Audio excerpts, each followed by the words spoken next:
ఒక అక్రమ కేసు బనాయించి 16 సెక్షన్లు దానిలో నమోదు చేసి ఎట్టి పరిస్థితుల్లో కూడా బెయిల్ రాకూడదు, బెయిల్ రావడానికి లేదు, ఖచ్చితంగా అరెస్ట్ చేయాలి, రిమైండ్ చేయాలని చెప్పి దాంట్లో చివరికి ప్రసన్న కుమార్ రెడ్డి గారి ప్రోత్సాహంతో జరిగిందని చెప్పి ఆయన్ను కూడా ముద్దాయిగా చేర్చి ఈరోజు ఎవరైతే వైఎస్ఆర్ కాంగ్రెస్ పార్టీకి సంబంధించినటువంటి ఆ ప్రాంతంలో కోవూరు నియోజకవర్గంలో ప్రధానమైనటువంటి నాయకులు వ్యక్తులు ఉన్నారో వాళ్ళందరినీ కూడా ఈ కేసులో ముద్దాయిలుగా నమోదు చేయడం జరిగింది.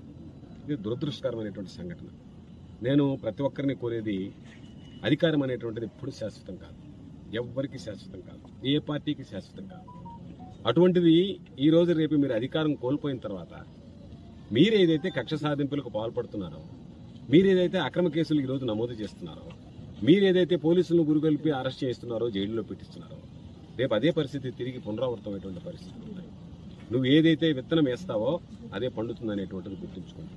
ఈ రోజు మీరు నాటినటువంటి ఈ విష బీజం, ఈ విష సంస్కృతి రేపు జడలు విప్పితే దానికి సంబంధించి నేను మిమ్మల్ని అడిగేది, 1 గంట సేపు మీరు జైల్లో ఉండగలరా? 1 గంట సేపు. 1 నెల ఉన్నాడు ఇప్పటికి, చాలా పెద్ద, దాదాపుగా 1 రోజులు పూర్తయ్యాయి. రేపు ఇదే పరిస్థితుల్లో మీరు చేసినటువంటి దాడుల మీదనో, మీరు చేసినటువంటి అక్రమాల మీదనో, లేదా ఈరోజు మీరు చెప్పినట్టుగా ఎటువంటి అక్రమం చేయకుండానే మీరు కేసు పెట్టేటువంటి విధానాన్ని ఒకసారి పరిశీలిస్తే అటువంటి కేసులు, అటువంటి పరిస్థితులు పునరావృతమైతే